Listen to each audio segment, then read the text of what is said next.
국민의당이 문준용 제보 조작 사건에 대한 자체 조사 결과를 발표했습니다. 지역 출신 정치인들이 관련된 여수에서는 국민의당의 발표가 꼬리 자르기라며 비난하고 나섰습니다. 전국적으로 본격적인 장마가 시작됐습니다. 우리 주변에 재해 위험지구는 없는지 관심과 대비가 필요한 시점입니다. 전국에서 처음으로 광양에서 어린이 보육재단이 공식 출범했습니다. 광양시는 앞으로 5년간 25억 원을 출연해 임신에서 출산, 보육까지를 체계적으로 지원하게 됩니다. 옛 전남도청 복원 요구가 이어지고 있습니다. 광주시는 80년 당시 모습으로 복원한다는 계획입니다. 여러분 안녕하십니까? 여수 MBC 뉴스데스크 시작합니다. 문준용 제보 조작 사건과 관련해 국민의당 진상조사단이 결과를 발표했습니다. 국민의당은 이유미 씨 단독 범행이라고 밝혔는데 지도부가 잇따라 검찰에 불려가면서 지역 정치권의 촉각이 검찰로 쏠리고 있습니다. 박민주 기자입니다. 국민의당 진상조사단은 대통령 아들 문준용 씨 제보 조작 사건과 관련해 이유미 씨의 단독 범행이라고 결론을 내렸습니다. 이유미 씨가 음성 녹음까지 남동생을 동원해 조작해 제공했다고 밝혔습니다. 국민의당이 검증을 실패한 것은 부정할 수 없는 사실이지만 안철수, 박지원 전 대표 등이 이 사건에 관여한 정황은 발견하지 못했다고 선을 그었습니다. 박지원 전 대표나 안철수 대표가 이 사건에 관여하였거나 인지하였거나 조작된 사실을 인지하였다라고 보여줄 만한 어떠한 증거도 진술도 발견하지 못했습니다. 하지만 핵심 피의자 가운데 한 명인 이준서 전 최고위원이 검찰에 출석했습니다. 이 전 최고위원도 자신은 조작을 제시한 적이 없었다고 주장했습니다. 대선 당시 국민의당 공명선거 추진단 김성호 수석 부단장과 김인원 부단장도 피고발인 신분으로 소환됐습니다. 검찰은 이유미 씨가 이 전 최고위원에게 사실대로 말하면 당이 망하는 거라고 해서 아무 말도 못하겠다는 메시지를 보낸 사실에 주목하고 있습니다. 이유미 씨가 공명선거 추진단장이었던 이용기 위원 등의 조작 사실을 털어놓으면서 당시 증거들이 조작됐다는 것을 최초로 인지했다는 국민의당. 윗선의 개입은 없었다는 국민의당은 검찰의 윗선 개입 조사가 속도를 내면서 창당 이후 최대 위기를 맞고 있습니다. MBC 뉴스 박민주입니다. 국민의당이 취업특혜 의혹 제보 조작 사건을 이유미 씨의 단독 범행으로 결론 낸 것에 대해 비판의 목소리가 커지고 있습니다. 여수시민협 관계자는 당원 한 명이 제보 조작을 기획하고 실행했다고 밝힌 것은 국민 대다수가 납득하기 어려운 꼬리 자르기에 불과하다며 추가 조사를 통한 철저한 진상규명과 윗선의 책임 있는 자세가 필요하다고 밝혔습니다. 지역의 다른 시민단체들도 내일 회동을 갖고 국민의당 자체 조사 결과에 대한 논의를 진행한 뒤 성명서 발표 여부를 결정할 예정입니다. 국민의당 황주홍 의원도 오늘 제보 조작 의혹을 당원의 단독 범행으로 결론 내리는 데 대해 일반 상식과 거리가 있다고 주장했습니다. 황 의원은 오늘 한 라디오 방송에 출연해 최근 여론조사에서 단독 범행을 믿는다가 17% 정도였다며 합리적 의심에 전혀 미치지 못한다면 좀 더 철저하게 진상조사에 임해야 한다고 밝혔습니다. 또 당의 자체 진상조사라는 게 한계가 있다며 서둘러서 입장 표명을 하려는 데 대해 재고할 필요성이 있다고 주장했습니다. 국민의당의 호남 지지율이 문준용 씨 제보 조작 파문 이후 자유한국당에도 뒤진 것으로 조사돼 충격을 주고 있습니다. 여론조사기관 리얼미터가 기독교 방송 의뢰로 지난달 26일부터 30일까지 전국 2,520명을 조사한 결과 더불어민주당 53.3%, 자유한국당 15.9%, 정의당 6.3%, 바른정당 6%, 국민의당 5.1%로 집계됐습니다. 특히 국민의당의 기반인 호남 지지율은 지난주 15%에서 6.3%포인트 하락한 8.7%로 자유한국당 8.8%의 오차 범위 내에서 밀려 최하위를 기록했습니다. 기독교 방송 리얼미터의 여론조사 내용은 중앙선거 여론조사 심의위원회 홈페이지에서 확인할 수 있습니다. 본격적인 장마가 시작되면서 재해 위험지구에 대한 정비가 강화되고 있습니다. 하지만 완전 정비까지는 시간이 걸릴 것으로 보여 피해를 줄이기 위한 주민들의 관심이 필요합니다. 김종수 기자가 취재했습니다. 여수시 남산동 공원 조성 현장. 지난해 이곳에선 하루 동안 120mm 이상의 비가 내려 토사가 인근 도로까지 넘쳐났습니다. 한꺼번에 많은 비가 내리면서 하수관거가 제한 용량을 초과한 겁니다. 성농자 밭비가 다 뚝 묻혔어요. 흙이. 네, 지금도 비가 많이 오면 아주 불안한 상태가 돼야 벌써 지금. 현재 관련 정비 사업이 마무리 단계에 접어들었지만 주민들은 폭우 때마다 불안할 수밖에 없습니다. 이에 따라 올여름 폭우 피해를 줄이기 위해 철저한 대비가 우선 필요한 지역입니다. 현재 전남 지역 자연재해 위험지구 정비율은 약 60%로 연차적인 정비가 예정돼 있습니다.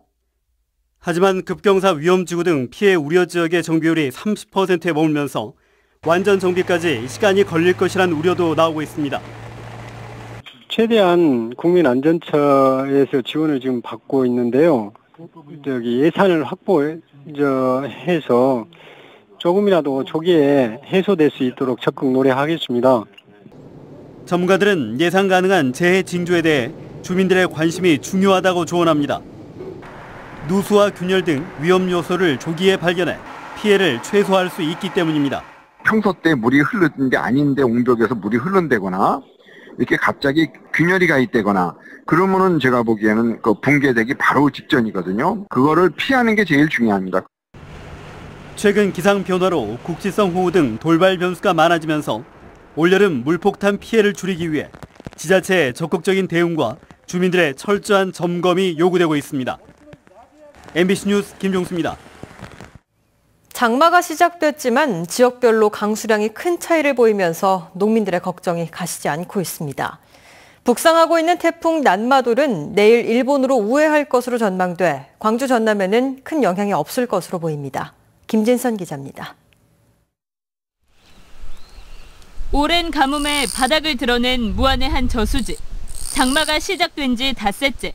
오락가락한 찔끔비로는 저수지를 채우기엔 역부족입니다. 전남 지역 모내기가 99% 완료되면서 봄 가뭄의 위기는 넘겼다지만 평균 저수율은 35.3%로 평년의 60% 수준에 머물고 있습니다. 비가 와서 난리인데 뭘 이로 많아? 온다고 해고도 안 와버려. 평년보다 일주일 늦게 시작된 이번 장마는 한 달가량 이어질 것으로 전망됩니다. 하지만 장마 초기 광주와 전남 지역의 예상 강수량이 30에서 80mm로 평년 수준에 크게 못 미칠 전망입니다. 또한 강수량은 지역별로 큰 편차를 보이고 있습니다. 하루 동안 신안 아페도에서 시간당 13mm의 비가 쏟아지기도 했지만 국지성 호우로 가뭄 해갈에 큰 도움이 되지는 못하고 있습니다. 강수량도 보면은 예년에는 많은 양의 비를 내렸는데 현재는 좀 약하게 지역적인 편차가 너무 심하게 강수를 내리고 있습니다. 북상하고 있는 제3호 태풍 난마돌은 내일 새벽 제주 먼바다 부근을 지나 일본으로 우회할 것으로 전망되면서 광주와 전남은 간접 영향을 받겠습니다. MBC 뉴스 김진선입니다. 여수 돌산 상포지구 특혜 의혹과 관련해 경찰이 오늘 여수시청을 압수수색했습니다. 여수경찰서는 오늘 여수시 도시계획과 등 관련 부서 5곳을 압수수색해 컴퓨터 하드디스크와 문서 등을 확보했으며 향후 압수물을 분석한 뒤 관련 공무원 등을 소환해 조사할 예정입니다. 여수 상포지구는 지난 20년 동안 지지부진했던 인허가 등의 행정 업무가 지난해 갑자기 진행되면서 특혜 의혹이 제기됐습니다. 이와 관련해 경찰은 지난달 23일 회사 돈 수십억 원을 횡령한 혐의로 개발업체 대표 김모 씨를 출국 금지하고 사무실과 주거지를 압수수색한 바 있습니다. 검찰개혁의 과제를 이끌어 나갈 새 정부 초기 검찰총장 후보 중 한 명으로 순천 출신 소병철 농협대 석좌 교수가 추천돼 주목됩니다. 순천 출신으로 광주일고를 졸업한 소 교수는 오늘 추천된 4명의 후보군 가운데 현재 유일하게 검찰 조직 바깥의 인물로 지난 2013년과 2015년에도 검찰총장 후보로 추천된 바 있습니다. 전국 시군으로는 처음으로 광양 지역에 어린이 보육재단이 공식 출범했습니다. 광양시는 오늘 아이 양육하기 좋은 도시 실현과 맞춤형 행복도시 조성을 위해 어린이 보육재단 현판식을 갖고 본격적인 운영에 들어갔습니다.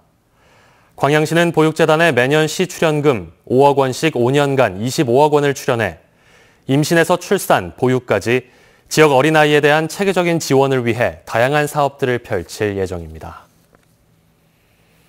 여수시와 지역금융권이 서민빚 100억 탕감 프로젝트 부실채권 소각을 본격화하고 있습니다. 여수시는 최근 수협과 신협, 새마을금고 등 제2금융권과 장기 부실채권 기부 협약을 맺은 데 이어 비영리단체인 주빌리은행을 통해 오늘 시청 회의실에서 이자 포함 103억 원의 장기 부실채권 소각 행사를 가졌습니다.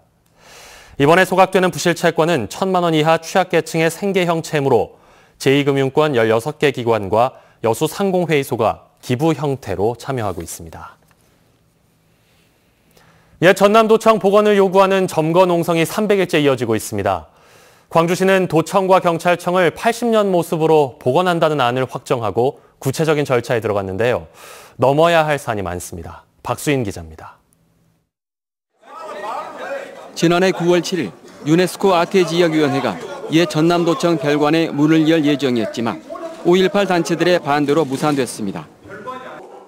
이때부터 시작된 점거 농성이 벌써 300일입니다. 농성 돌입을 기점으로 불이 붙은 도청 복원 요구는 정권이 바뀌면서 현실화 수순을 밟고 있습니다. 대통령께서 핵인적 할 때 우리가 밑바탕에 서서 그 뜻을 이룰 수 있는 힘을 대주기를 바랍니다.